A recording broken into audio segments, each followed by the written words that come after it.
100లో 80% మంది భార్యాభర్తలు ఒకరికొకరు ఇష్టం లేకుండా, ఒకరికొకరు అర్థం చేసుకోకుండా విడిపోతూ, గొడవలు పడుతూ జీవితాంతం కూడా ఇలానే గడిపేస్తూ ఉన్నారు. ఒకరి మీద ఒకరు సాకులు చెప్పుకుంటూ ఉన్నారు. మన ఇంట్లో మన తల్లో చెల్లో ఏదైనా తప్పు చేస్తే వెంటనే క్షమిస్తాం, గుట్టుగా ఉంచుతాం. అదే పార్ట్నర్ ఏదైనా తప్పు చేస్తే వెంటనే బయట పెట్టేస్తాం. అస్సలు తట్టుకోలేం. ఎందుకు ఇలా ఉంటున్నారు? ఒక భార్యని మనస్ఫూర్తిగా నీ భర్త నచ్చాడా అంటే నచ్చలేదు అనే చెప్తుంది.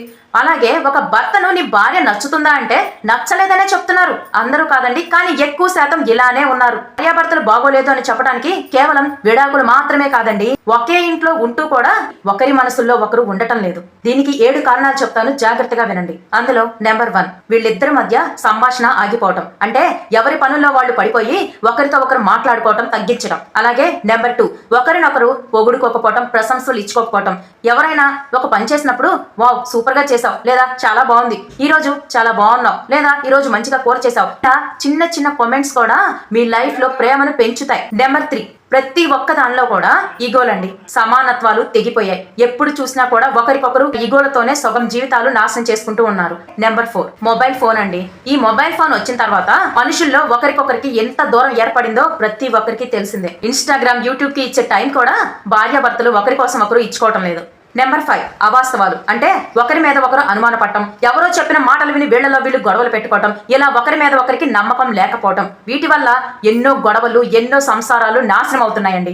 6వ విషయం, ఏదైనా తప్పు జరుగుతుంది, చిన్న చిన్న గొడవలు అన్ని కామన్ గా జరుగుతూనే ఉంటాయి భార్యాభర్తల మధ్య, కానీ ఒకరికొకరు క్షమించుకోకపోవటం. నేనెందుకు సారీ చెప్పాలి, నేనెందుకు సారీ చెప్పాలి, తనే చెప్పాలి, తప్పు వాళ్ళదే అంటూ ఒకరికొకరు ఇలా క్షమాపణలు చెప్పుకోవటం మానేసి చిలికి చిలికి చాటంత చేస్తూ ఉంటారు.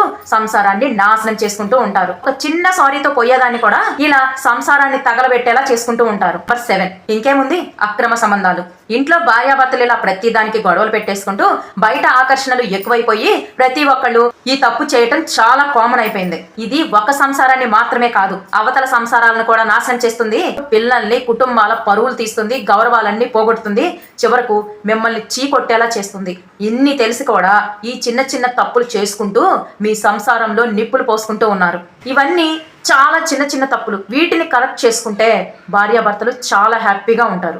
ఏ ఇంట్లో అయితే భార్యాభర్త అన్యోన్యంగా ఉంటారో, ఒకరినొకరు అర్థం చేసుకుంటూ ఉంటారో, అలాంటి ఇంట్లో శాంతి నెలకొంటుంది. వీళ్ళని చూస్తూ మిగిలిన కుటుంబ సభ్యులంతా కూడా చాలా సంతోషంగా ఉంటారు. ఎటువంటి గొడవలు కూడా జరగవు. కాబట్టి ఒకరినొకరు అర్థం చేసుకోండి. చిన్న సారీ, ఈ ఒక్క మాట కోసం ఎన్నో అనర్థాలు జరుగుతున్నాయి. ఇప్పటి నుంచైనా మార్చుకోండి. ఈ జన్మకు అతనే నీ భర్త, ఈ జన్మకు ఆమె నీ భార్య. కాబట్టి భరించండి, అవసరమైతే మార్చుకోండి. అంతేకాని ఇలా గొడవలు పెట్టి సంసారాలు నాశనం చేసుకోకండి.